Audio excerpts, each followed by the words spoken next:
tema do nosso estudo nesta manhã: idolatria, abominação a Deus.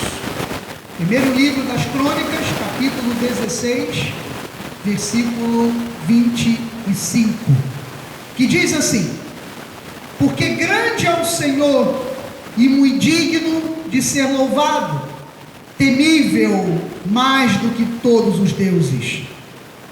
Porque todos os deuses dos povos são ídolos, o Senhor, porém, fez os céus. Glória e majestade estão diante dele, força e formosura no seu santuário. Que essa palavra então abençoe e fale a cada coração. Vamos então orar, vamos falar com o Todo-Poderoso em nome de Jesus. Pai Santo e Pai Bendito, mais uma vez louvamos e engrandecemos ao Teu nome. Obrigado, meu Pai, por esta manhã, obrigado por essa oportunidade, onde mais uma vez voltamos e chegamos à Tua casa. Te pedimos agora que esses próximos 45, 50 minutos sejam realmente valorosos, sejam de poder de revelação, Pai. E onde quer que a minha voz esteja chegando, seja agora através dessa programação de rádio, através desse vídeo na internet, e acima de tudo aqui no santuário onde o povo enche essa igreja, que nesta manhã, Pai, haja revelação sobre o Teu povo. Então fala-nos, ó Pai, segundo o Teu querer, segundo a Tua vontade, no nome de Jesus, para a Tua glória, e a igreja de Cristo poderosa diga amém. Amém. Graças a Deus. Meus amados irmãos, nação santa, povo de propriedade exclusiva de Cristo Jesus, fiquei muito feliz quando hoje eu percebi que um dos louvores era um daqueles louvores antigos, né? Louvores bonitos, como eles cantaram glória e majestade. Quando eles separaram esse louvor, sem a gente ter combinado nada, eu fiquei satisfeito e feliz com isso, porque eu percebi que a palavra e o louvor então estavam debaixo do mesmo Espírito. E nós conhecemos centenas de louvores, nós temos milhares e milhares de versículos, e sem termos combinado nada, eles entoaram um louvor que é exatamente que fala desse versículo de 1 Crônicas. Eu acho que acontecer uma coincidência dessa é mais difícil do que se ganhar na loteria, né? E eles estavam debaixo do mesmo Espírito, claro que o momento da palavra, claro que é o Espírito do Senhor. E eu quero nesses próximos minutos falarmos a respeito de como vencermos a idolatria. Eu falar como vencermos, porque quando a gente fala em se idolatrar algo, a gente imagina logo, nós que somos crentes hoje, pensamos apenas na questão das imagens de escultura. Nós vamos falar sobre isso? Sim, vamos falar. Por que nessa igreja não tem mais um quadro de Jesus? Por que essa igreja não tem um altar onde nós colocamos velas ou colocamos uma luz acesa atrás?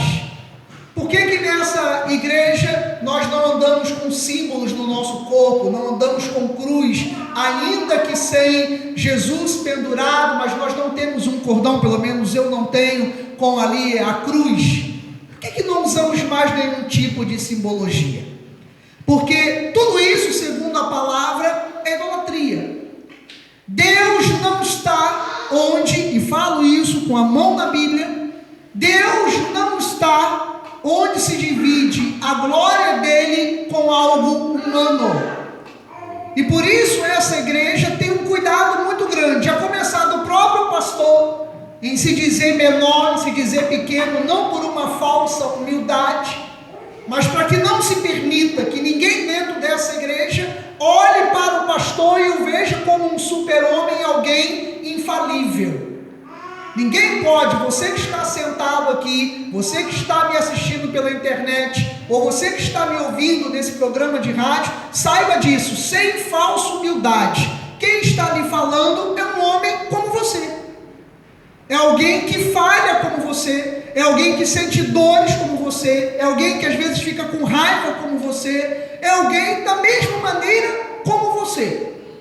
Então, não sou um super-homem, como você também Então, por que eu falo isso? Porque naturalmente costuma se colocar sobre a vida de um líder espiritual, religioso, seja ele qual for a religião, coloca-se nele a questão da infalibilidade. E nós aprendemos isso com quem? Com a igreja romana.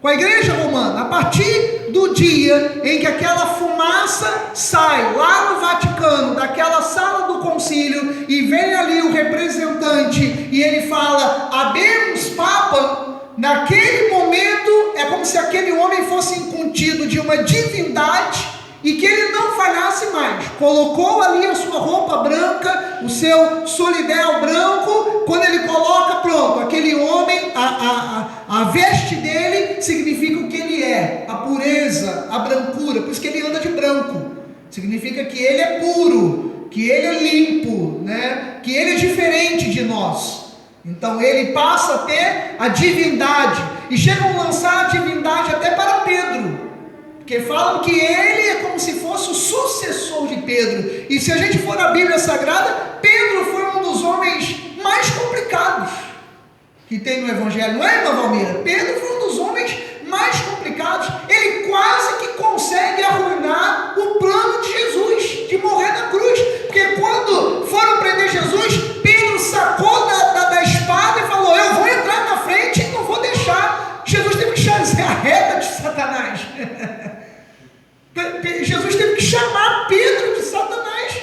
Tudo bem que ele estava querendo fazer a parte, né, de querer se levantar. Não, ninguém vai prender o mestre. Mas ali, ele na verdade, ele ia impedir o plano que era para ser feito. Jesus tinha que morrer. Jesus tinha que se sacrificar. Então, ele chega a dizer que ele é branco, que ele é puro, as suas vestes, porque ele é um substituto, ele é o sucessor de Pedro. Então, quando nós vamos à Bíblia, nós vemos o Senhor condenar isso. E logo de cara, a palavra diz, 1 de Crônicas 6, 16, 25. Grande é o Senhor e muito digno de ser louvado, temível mais do que todos os deuses. Deuses com letra minúscula. Deuses dos povos. Então aquilo que o homem, ele separa e ele presta adoração. Por exemplo, na Índia são catalogados mais de 9.000 deuses, mas lá você não pode ser cristão, tem que ser escondido.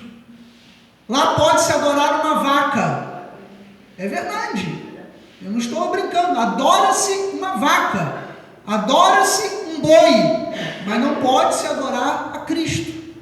Então são catalogados mais de 9.000 deuses que têm seguidores. Pode ser uma cadeira. Ele pode botar uma cadeira dentro desse vaso aqui de jarrinho, aqui sobre o nosso altar. A pessoa pode chegar lá e se ela criar seguidores nesse jarro aqui, ele torna-se um Deus catalogado na Índia. Mas você não pode adorar a Jesus Cristo lá. Oficialmente, tem que ser nas escondidas. Então, o Senhor, ele diz que ele é grande e é mais temível do que todos os deuses. Aí ele diz no 26, esses deuses dos povos são ídolos. O Senhor, que aqui no original é Javé ou Jeová, fez os céus. Então ele diz, glória e majestade estão diante dele, força e formosura no seu santuário. Pastor, o senhor está falando sobre idolatria, que vem da palavra ídolo. Então, me defina biblicamente o que seria ídolo. Agora eu vou mais profundo.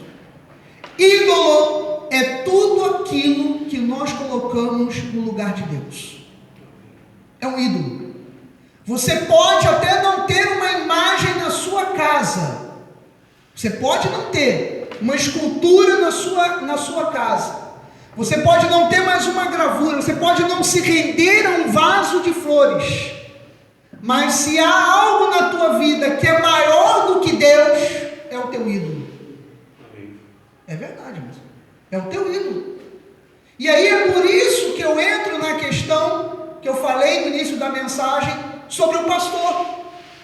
É porque se o católico romano, ele venera o seu líder, ele venera Maria, ele venera as imagens. Hoje há muitos crentes que veneram seus líderes, veneram seus pastores, seus apóstolos, seus bispos. Você tem que amar o seu líder, você tem que me amar, você tem que me honrar. Estou igual o baby, você tem que me amar. Você tem que me amar, você tem que amar a pastora Renata. Nós somos seus líderes, nós somos seus pastores. Nós honramos a você, você também tem que nos honrar, mas você não tem que me venerar, você não tem que me idolatrar, você não tem que me adorar. A unção que está na minha vida está na sua vida. A diferença é o meu chamado do seu chamado. Eu sou pastor, você por enquanto é ovelha, ou tem a sua missão dentro da igreja. Então nós vemos que o ídolo é aquilo que é colocado no lugar de Deus, e aí é onde eu quero me aprofundar. Onde você tem caminhado? O que tem tirado você de repente da visão de Deus? A sua família é mais importante do que Deus? O seu dinheiro é mais importante do que Deus? O seu trabalho, o seu cansaço, o nosso cansaço? Como é que é a nossa vida com Deus? Se o Senhor viesse e falasse: filho, tu tens me amado, o que nós responderíamos? Amo mesmo? Ou a gente ficaria calado, como Pedro ele ficou? Se o Senhor perguntasse: tu me amas? Nós poderíamos dizer para Deus, para Cristo: sim, Senhor, eu te amo. Há algo que tem entrado no lugar da obra de Deus?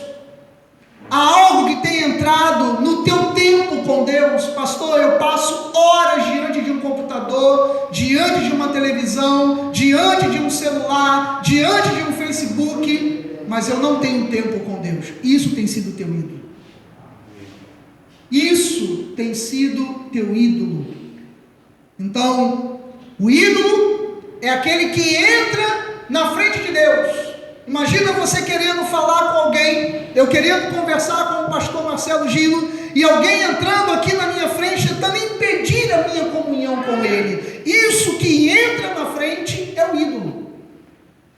Eu sei que o pastor Marcelo está ali, eu estou: pastor Marcelo, e tem algo na frente: pastor Marcelo, pastor Gil, pastor, eu quero falar com o irmão, e aquilo está na minha frente. Ou seja, eu sei que preciso ter comunhão com ele, que quero falar com ele, mas há um ídolo na frente tentando impedir a nossa comunhão.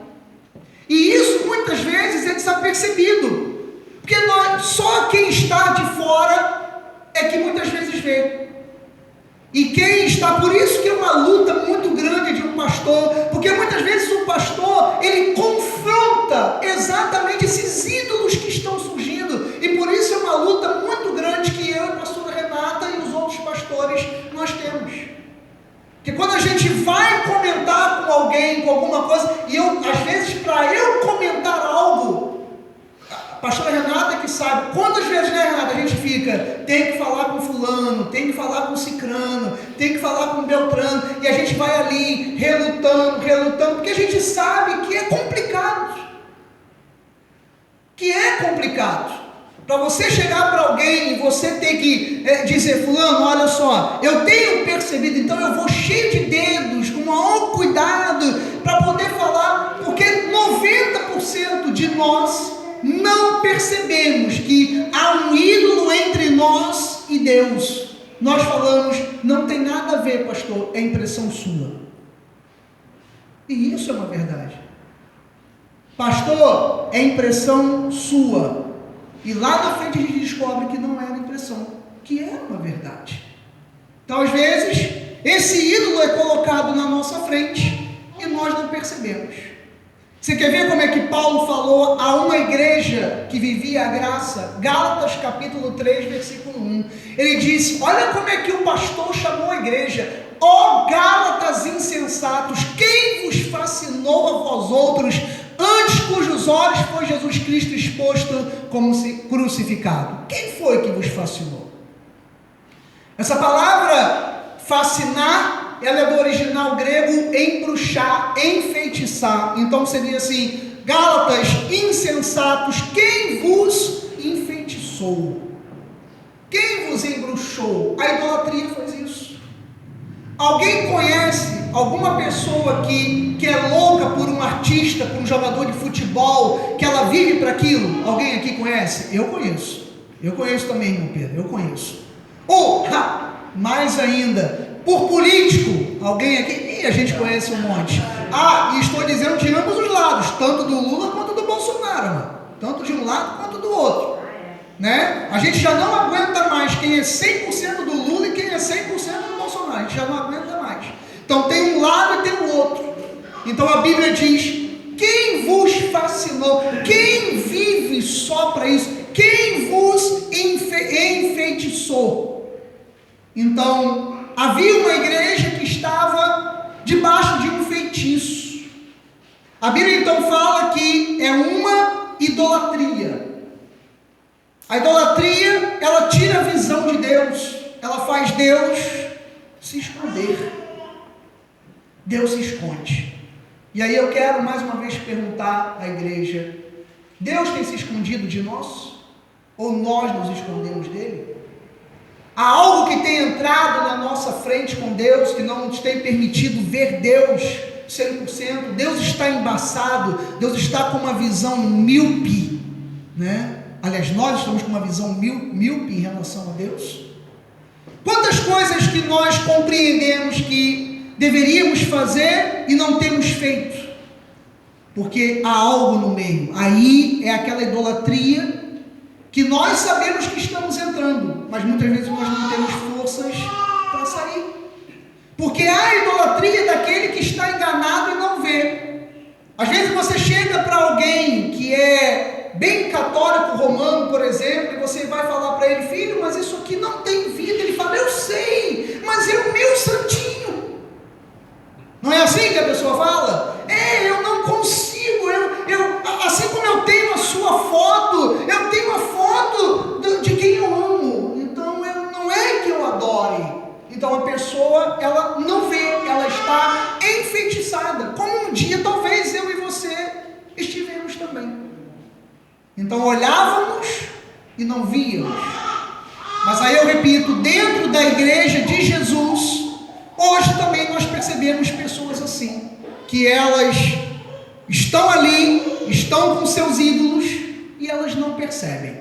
Quer ver um ídolo que é forte dentro da igreja de Cristo? Vamos ver agora. Olha só, coloca aí pra gente, Nilda. 2 Coríntios 5,16. Assim que nós daqui por diante a ninguém conhecemos segundo a carne. E se antes conhecemos Cristo segundo a carne, já agora não o conhecemos desse modo. Onde que está a revelação disso aí, pastor Marcelo? Está na idolatria do Jesus na carne, do Jesus nos sacrifícios. E é dessa maneira que se escraviza a igreja. Se Jesus sacrificou, você tem que sacrificar também. E aí muitas vezes como é que se faz? Tirando até o último dinheiro do povo de Deus. Porque se Jesus foi para a cruz, você não vai para a cruz, mas você tem que ir para a cruz de alguma maneira. Então, qual é a cruz do cristão hoje? Você vai lá na sua conta no banco e você vai tirar a oferta da cruz. Olha só, até eu sei fazer também. Tá vendo, diácono Anderson? Eu também sei fazer. Você vai tirar a oferta da cruz. Você vai lá no banco e você vai fazer aquilo que você não podia fazer, aquela oferta que você não podia dar, e você vai trazer na igreja. Se Jesus foi para a cruz, você tem que ir também. Olha, eu sei fazer. Eu sei fazer, irmão Pedro. Eu também sei fazer. Então, o que é isso? É o povo que idolatra o Jesus da carne. O Jesus homem. Então, se Jesus ele foi para os montes, eu tenho que ir. Se Jesus foi para o deserto, eu tenho que ir. Se Jesus foi para a cruz, eu tenho que ir. Aí vem a própria Bíblia de Jesus e fala: olha, se antes conhecemos Cristo segundo a carne, já agora não conhecemos mais desse modo. Ou seja, nem Cristo quer ser idolatrado, Ele quer ser amado, Ele quer ser adorado. Então hoje, o nosso Cristo não é mais o Cristo dos sacrifícios, o nosso Cristo hoje é o Cristo ressuscitado. É o nosso Cristo ressuscitado, é o nosso Cristo em espírito. Por isso que eu amo a Bíblia, amado. A Bíblia ela é uma fonte de sabedoria muito grande. Você veja que Paulo sabia que o povo, principalmente ali o povo de Roma, né, o povo entre os tessalônicos, entre os coríntios, era um povo que vivia debaixo da idolatria, por exemplo, dos deuses gregos, dos deuses de Roma. Então o povo, mais ou menos assim, é como o brasileiro, né? O brasileiro ele é muito místico, até mesmo dentro da igreja de Jesus. Se de repente eu chegar e colocar uma faixa aqui na porta da igreja dizendo assim, vamos dizer, terça-feira, 18 horas, um estudo impactante sobre a palavra de Deus. Vamos falar sobre o perdão. Vou perguntar à igreja, eu vou lotar a igreja, Marcos? Não. Responda de novo, eu vou lotar a igreja? Não. Agora se eu colocar ali, terça-feira, 15 horas, venha receber a unção com óleo do azeite, venha ouvir o homem que foi ao inferno e voltou, 3 horas da tarde, vai lotar ou não vai lotar a igreja? Vai, né, Ellen? Vai lotar. Ellen vai vir andando de Araruama para cá, como eu já vi Ellen andando lá com o Luiz lá em Araruama. Então, eles vão vir andando, amado. Eles não, porque eles são da graça de Deus, mas tem gente aí que vem. Por quê, amados? Porque o povo brasileiro é um povo místico, até mesmo dentro da igreja de Jesus. Até dentro da igreja. Quanto mais misticismo, melhor. Quanto mais espiritismo, melhor. Quanto mais Jesus na carne, melhor. E aí você veja que o próprio Cristo falou através de Paulo: se nós conhecemos Jesus segundo a carne, já não conhecemos desse modo. Por quê? Porque João capítulo 4, versículo 24 explica: Deus é Espírito e importa que seus adoradores, quem adora a Deus, diga amém, amém. O adorem em espírito e em verdade. Por isso que dentro dessa igreja, repito, não há gravuras, não há imagens, não há esculturas, há apenas enfeite. Mas que ninguém aqui, né, se dobra diante do vaso de flores artificiais. Não há nem o nome de Jesus escrito na parede. Eu já lhe disse que eu já vi dentro de igreja pessoas chegarem e botarem a mão no nome de Jesus, colocarem a mão no nome de Jesus dentro de igreja evangélica. Então a pessoa está sempre procurando algo, amado. Então vai lá e coloca a mão no nome de Jesus, como se aquele pedaço de madeira com o nome dele tivesse poder. Amado, o poder não está nas letras J-E-S-U-S. O poder está em Cristo na tua vida, dentro de você. Se você pegar aquela madeira J-E-S-U-S e for expulsar um demônio, ele vai pegar aquela madeira e vai tacar na cabeça da pessoa. Porque o poder está dentro de nós, quando você fala no nome de Jesus. E agora ainda há um outro grupo. Pastor, não me fala, só aumento, só. Agora tem o grupo que adora o nome de Jesus em hebraico. Só pode se falar o nome dele, Yeshua. Não pode falar o nome de Jesus. Alguém aqui já ouviu falar sobre isso? O nome, se você não pode mais pregar Jesus Cristo, o nome em português. Você tem que falar Yeshua. Só funciona assim. Então, são pessoas que não adoram mais a Cristo, agora adora-se o nome dele. Então, você percebe que tudo, pastor Marcelo, tudo é maneira de idolatria. Teve aí, agora lembrando, vendo o Marcelo, lembrei, todo mundo recebeu isso no WhatsApp. Um pastor que falou que em julho, nosso querido presidente ia sofrer um atentado. Deu até a data, é a partir de 15 de julho. Todo mundo, foi mais de 1 milhão de compartilhamentos. As pessoas lá correndo atrás. Eu entrei na página do pastor, todo mundo querendo saber onde era a igreja do pastor e tal e tal. Chegamos hoje a quanto? 4 de agosto. E cadê, amados? E cadê? Graças a Deus que não houve, o nosso presidente está aí vivo, abençoado. Mas cadê, amados? Cadê? Então as pessoas idolatram, ficavam lá, oh homem de Deus, oh grande, oh altíssimo, mais de 1 milhão de visualizações. alguém dando data até quando o presidente ia sofrer um atentado, e as pessoas vão atrás, vão isso, e aí a minha Bíblia e a tua Bíblia chega a dizer, se você olha para Jesus na carne, não adore assim, porque ele quer ser adorado em espírito e em verdade. Até Jesus não quer ser idolatrado, ele quer ser adorado. Agora vamos entrar na questão das imagens. Se você puder, vai anotando. Por que na tua casa não tem a imagem do Santinho? Êxodo 20, olha lá, vamos começar a ver. Não terás outros deuses diante de mim. Não terás outros ídolos diante de mim. Não terás outras esculturas. Aliás, nem outras esculturas, porque não pode ter nenhuma. Deus não é escultura. Versículo 4.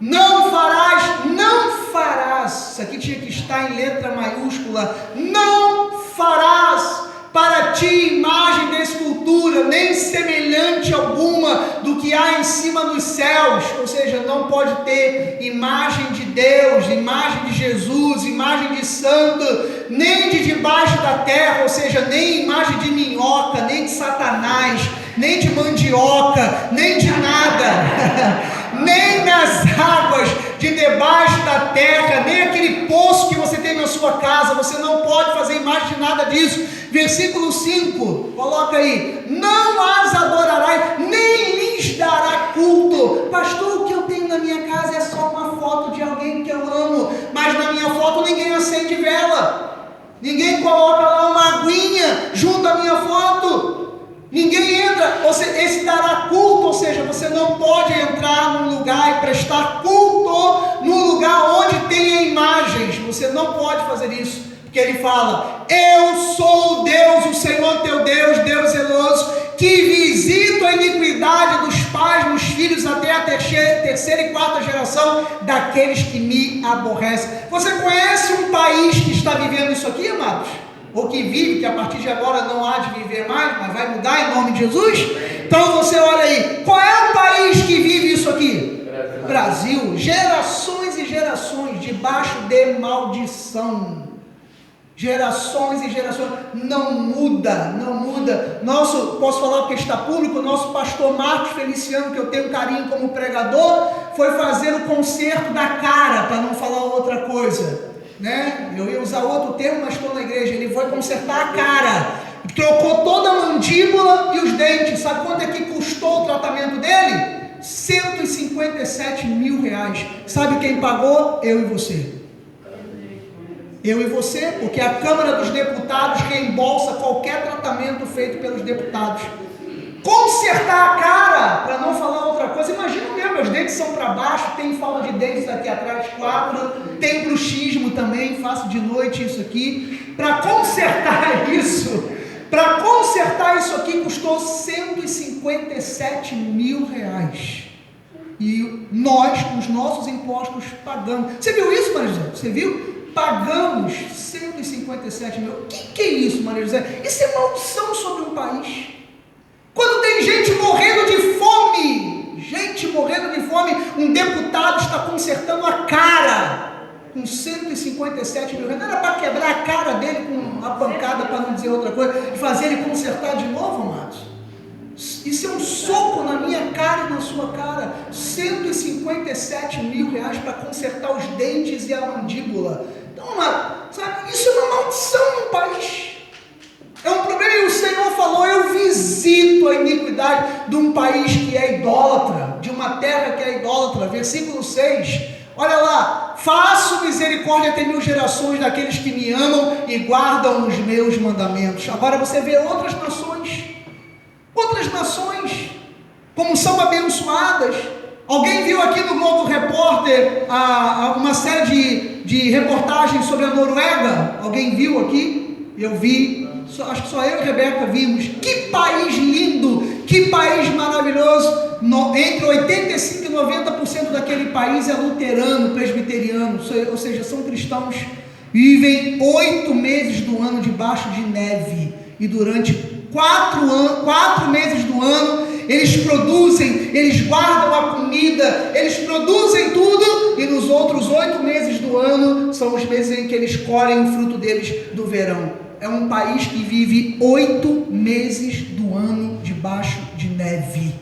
E amados, tem tudo, funciona tudo, são ricos, são milionários, porque olha lá, o Senhor ele diz: faço misericórdia até 1000 gerações daqueles que me amam e que guardam os meus mandamentos. Então nós vemos o que? A diferença de um local onde tem a idolatria e o outro que tem adoração ao Senhor. Oséias 13, versículos, não foi colocado, então eu acho que eu esqueci. Oséias 13, vamos ver aqui, corre a Bíblia aqui por favor. Oséias está ali no final do Velho Testamento, Ezequiel, Daniel, Oséias, capítulo 13, versículos 2 a 4, olha só. Agora pecam mais e mais, e da sua prata fazem imagens de fundição, ídolos segundo o seu conceito, todos são obras de artífices, e dizem: sacrificai a eles. Homens até beijam bezerros. Deus falando, homens estão beijando bezerros, amados. Homens estão adorando imagens de animais. E ele diz no versículo 3: por isso serão como nuvem de manhã, como ovelha que cedo passa, como palha que se lança da eira, e como fumaça que sai por uma janela. Todavia eu sou o Senhor teu Deus desde a terra do Egito, portanto não conhecerás outro Deus além de mim, porque não há Salvador senão eu. Olha o que Deus falou: não há outro Salvador senão eu. Não há outro. Amado, não existe essa frase: todos os caminhos levam a Deus. Só há um caminho que leva a Deus, que é Jesus Cristo. Não há outro. O Senhor ele vê como abominação a adoração a imagens. Miqueias 1:7, diaconisa Nilda, olha lá: todas as suas imagens de escultura serão despedaçadas. Que isso?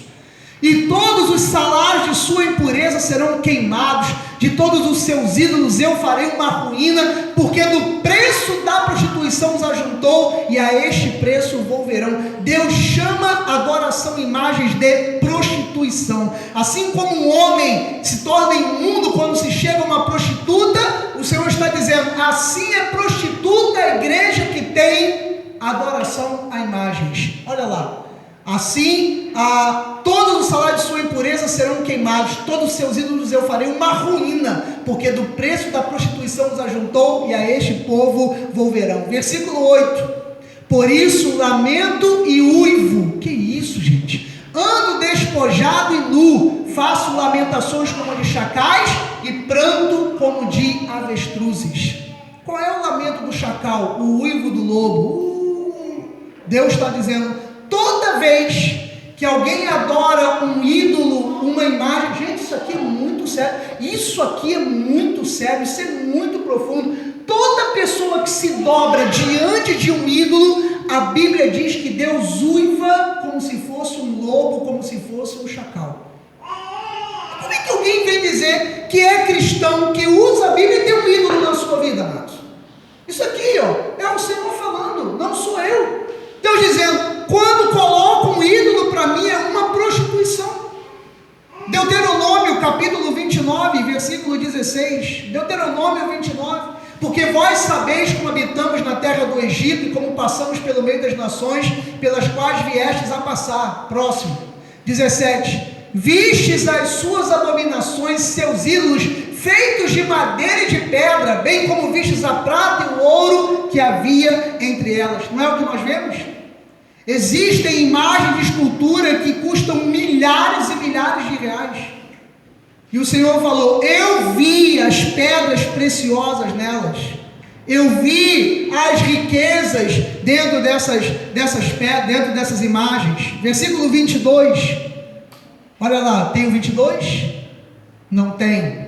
Então, Deuteronômio, vamos ver aqui. Deixa eu ver se é isso aqui mesmo. Até o 20, eu que pulei aqui. Vamos voltar lá no 17.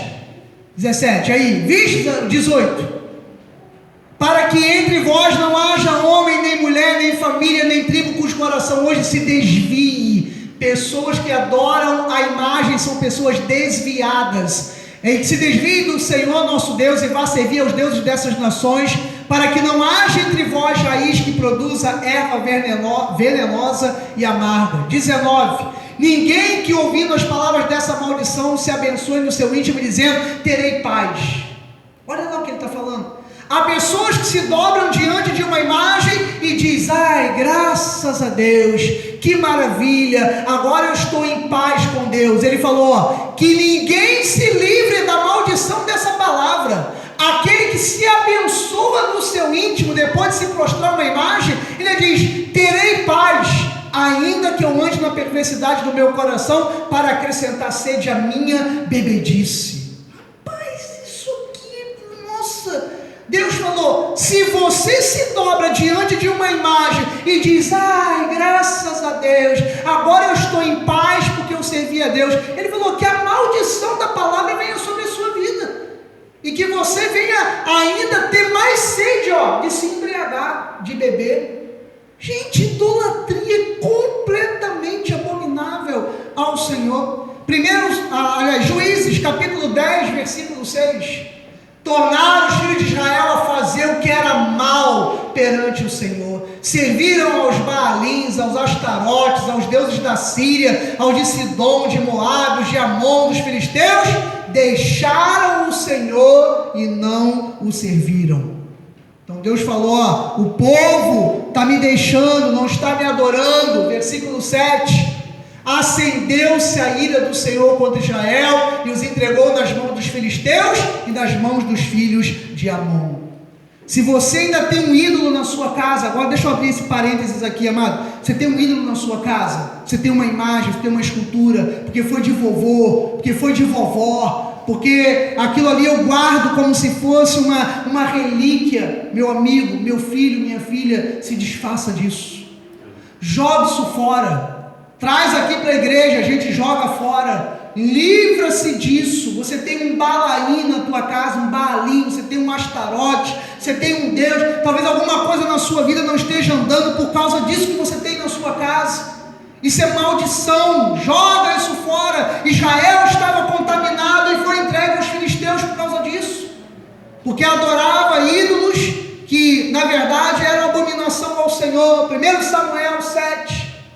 Falou Samuel à casa de Israel, dizendo: se é de todo o vosso coração que voltais ao Senhor, tirai, olha lá, tirai de dentre vós os deuses estranhos, Astarotes, preparai o coração ao Senhor, servi a Ele só, e Ele vos livrará das mãos dos filisteus. Versículo 4. Então os filhos de Israel tiraram de dentro de si os Baalins e os Astarotes e serviram só ao Senhor. Esses deuses Astarotes aí eram como aquelas carrancas que no Nordeste se coloca na frente das casas e que diz que é para espantar os maus espíritos.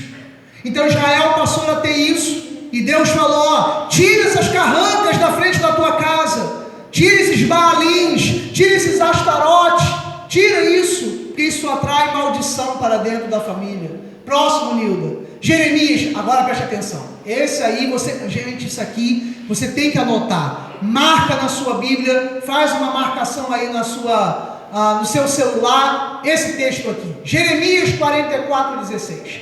Quanto à palavra que nos anunciastes em nome do Senhor. Pastor Marcelo, eu vim aqui nessa manhã ouvir esses 50 minutos de mensagem, mas eu não vou dar ouvidos ao Senhor não, pastor. Eu estou dizendo, na minha casa tem lá guardada uma garrafa de bebida de vovó, de vovô, porque é relíquia. Eu tenho lá na minha casa uma imagem de escultura. Eu não vou dar ouvidos não. Falaram a mesma coisa para Jeremias, olha lá. Quanto a palavra que você nos falou, em nome do Senhor, eu não vou obedecer a ti não. Versículo 17. Antes, certamente, toda a palavra que saiu da nossa boca, isto é, queimaremos incenso à rainha dos céus. Quem é a rainha dos céus hoje, amados? Quem é que eles chamam? Maria. A mesma. Está vendo? Na Bíblia, irmã Valmira, tem a mesma expressão que é usada hoje. Olha lá, eles falaram para o profeta: não interessa ouvir você.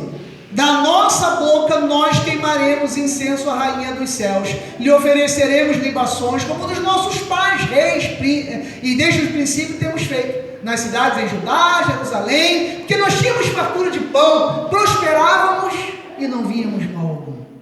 Eles estavam lembrando de um período de fartura, e eles tiraram a glória de Deus e colocaram na rainha dos céus. Eles falaram, olha, aquela frase que certamente você já ouviu alguém dizer: caramba, depois que eu entrei para a igreja, pastor, depois que eu me tornei crente, depois que eu passei a dar o dízimo, olha, quebra tudo na minha casa. Olha, é um vento só depois que eu fui para a igreja. Melhor era quando eu adorava a rainha dos céus. Então você veja que na Bíblia eles estavam falando a mesma coisa para o profeta Jeremias. Mas não vamos lhe dar ouvidos não, porque quando a gente estava adorando a rainha dos céus, nós tínhamos mais do que nós temos agora te dando ouvidos.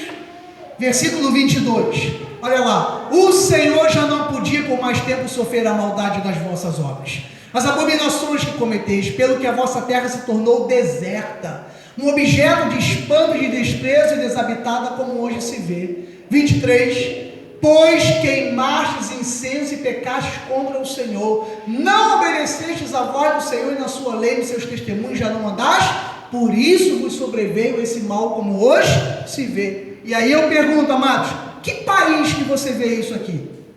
Qual é o país? O Brasil. Você vê, literalmente. Tem um feriado nacional nesse país para se adorar a rainha dos céus. Tem um feriado nacional. Agora chega nos Estados Unidos, na última quinta-feira de novembro, tem um feriado que é maior do que o Natal para eles. Alguém lembra qual é esse feriado?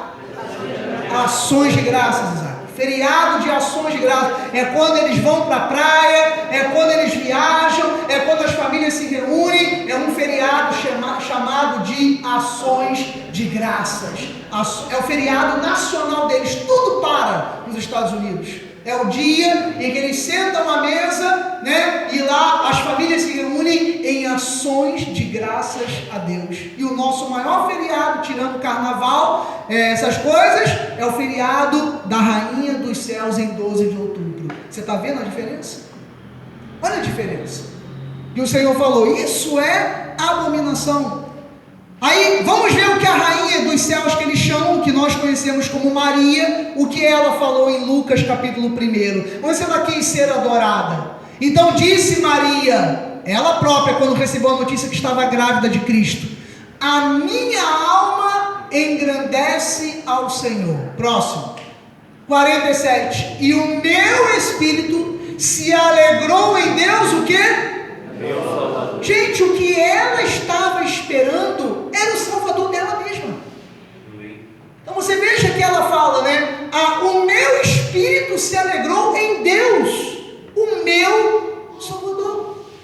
Então o bebê que estava no ventre de Maria, Maria não era, por ser mãe, maior do que aquele bebê. Aquele bebê era maior do que ela.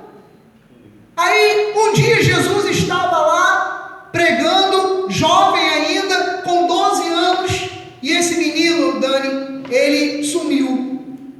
O menino Jesus, com 12, 13 anos, sumiu. Imagina você que tem um filho e seu filho desaparece.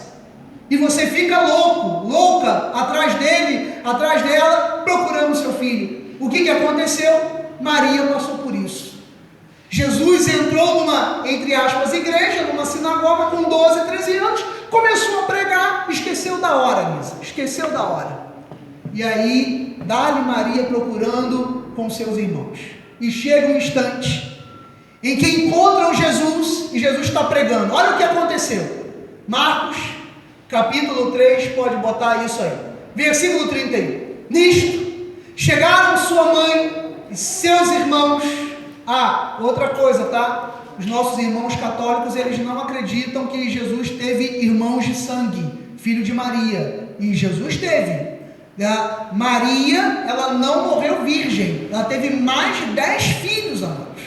Depois de Jesus. Jesus foi o filho mais velho. Depois, José e Maria fizeram os filhos deles como eu fiz com a minha esposa, como você fez com seu marido e sua esposa. Da mesma maneira. Só Jesus foi fruto de um ventre virgem. Tá? Então, nisso chegaram sua mãe e seus irmãos, e tendo ficado do lado de fora, mandaram chamar Jesus. 32 diz: muita gente estava sentada ao redor dele, ouvindo ele pregar, e disseram: olha, tu imagina um garoto de 12 anos, 13 anos, tua mãe, teus irmãos e irmãs, eram irmãos e irmãs, estão lá fora à tua procura. 33, então ele me respondeu dizendo, quem é minha mãe? Quem são meus irmãos? Quem é minha mãe? Mas ele aqui, ele não estava faltando com respeito a Maria, não. Ele na verdade, ele era submetido à sua mãe, mas agora ali era o Salvador, mesmo com 12, 13 anos. Ele estava fazendo a obra, o chamado dele, o ministério. Não é que ele estava faltando com respeito à mãe, não. Ele colocou, você vai entender, você é maduro, ele colocou Maria no lugar dela. Né? Não no sentido filho, mãe, mas no ministério dele. Ele falou, quem é minha mãe? Quem são meus irmãos? 34, agora ele vai dizer. E correndo olhar pelos que estavam assentados ao redor, disse, eis minha mãe e meus irmãos. 35, portanto, qualquer que fizer a vontade de Deus, esse é meu irmão, esse é minha irmã, e esse ou essa é minha mãe. Então, eu e você somos irmãos de Jesus. Nós temos um valor tão grande quanto a família dele tinha. Então, ele colocou assim, Maria é minha mãe, mas ela não é divindade. Então, eu estou fazendo a obra. Ele quis dizer para ela, eu sou maior do que ela. Não no sentido natural humano, mas ele é maior do que ela por causa do ministério. Isaías capítulo, pula para o 44, Nilda, avante aí. Isaías capítulo 44, esse aqui eu quero que você anote também, sublinha na sua Bíblia, marca de alguma maneira. Todos os artífices de imagem e escultura são nada. Quem é o artífice de imagem? O que faz?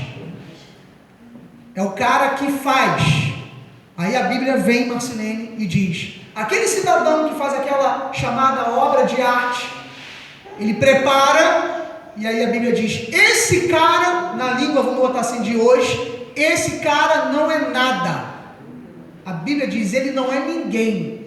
E as suas coisas, ou seja, as suas imagens, suas obras de arte preferidas, não presta para nada. Gente, é a Bíblia, é Deus falando. Eles mesmos são testemunhos de que elas nada veem, não entendem, para que eles sejam confundidos. 10. Quem formaria, agora veio o deboche de Deus. Deus é debochado? Pastor, não, ele é sarcástico. Ele é irônico, isso aí, Robson, ele é irônico. Deus fala assim, não sabia. Deus fala assim, eu não sabia. Né? Agora, olha a pergunta de Deus, gente. Quem formaria um Deus? Ou fundiria uma imagem de escultura que não presta para nada? Versículo 11. Todos os seus seguidores ficariam confundidos, pois esses mesmos fabricadores, artífices, não passam de homens. Ajuntam-se todos e se apresentem, espantem-se e sejam envergonhados. 12. O ferreiro faz um machado e trabalha na brasa, forma um ídolo a martelo e ali o forja com a força do seu braço. Ele tem fome, a sua força falta, não bebe água e fica ali desidratado, desfalece. 13. O artífice em madeira estende o cordel e com lápis esboça uma imagem. O cara chega lá no papel e desenha a imagem. Alisa com a plana, marca com compasso e faz a semelhança, a beleza de um homem que possa morar em uma casa. 14. E aí um homem corta para si cedros, toma um cipreste, um carvalho, fazendo escolha entre as árvores do bosque, planta um pinheiro, vem a chuva e faz aquela árvore crescer. 15. Tais árvores servem ao homem para queimar. Com parte, preste atenção nisso aqui. O homem vai lá e corta aquela árvore. Com parte da sua madeira, ele se esquenta e cozinha o pão. E também de uma parte dessa mesma madeira, ele faz um Deus e se prostra diante dele, esculpe uma imagem e se ajoelha diante dela. Ou seja, Deus está achando isso incrível. Ele está falando, como é que há uma árvore aqui? Há uma árvore, o cidadão vem e mete o machado na árvore e a serra. Aquela árvore cai, ele já desenhou um Deus, ele corta aquela árvore, ele pega e faz lenha. Aí lá ele se esquenta e cozinha o pão. E depois ele pega o que sobrou daquela imagem, coloca sobre um altar e diz, isso aqui é o meu Deus. Então é mais ou menos isso que ele está dizendo. Como é que pode? Deus está falando, como é que pode uma coisa dessa? Versículo 16. Metade queima no fogo e com ela cozinha a carne para comer, assa e faz. Também já me esquentei e diz, já esquentando, já estou contemplando, né, a chama ali da lareira. Versículo 17. Então, do resto, ele faz um Deus, uma imagem, ajoelha-se diante dela, prostra-se e dirige a sua oração, dizendo: livra-me, porque tu és o meu Deus. Gente, ele está abismado, Marcelo. Ele está abismado, ele está achando como que o cara joga aquela madeira na lenha, assa o pão no churrasco, e aí depois ele pega aquela mesma madeira, faz um Deus e diz: me livra, porque tu és Deus.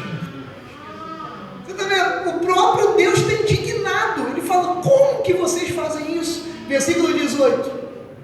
Nada sabem, nem entendem, porque os olhos lhe grudaram, os olhos para que não vejam, e o seu coração já não pode entender. Então Deus falou: é inadmissível isso.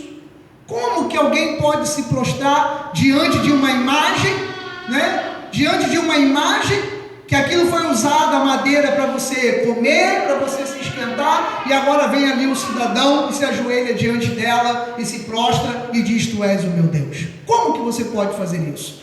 Depois ele diz em Jeremias 7,30, nós já estamos encerrando, Jeremias 7,30, porque os filhos de Judá fizeram o que era mal perante mim, diz o Senhor, puseram os seus ídolos abomináveis na casa. Esse aqui também é sério, se você puder, marca esse aqui na sua Bíblia. Deus chama de abominável ídolos que estão na casa que se chama pelo meu nome.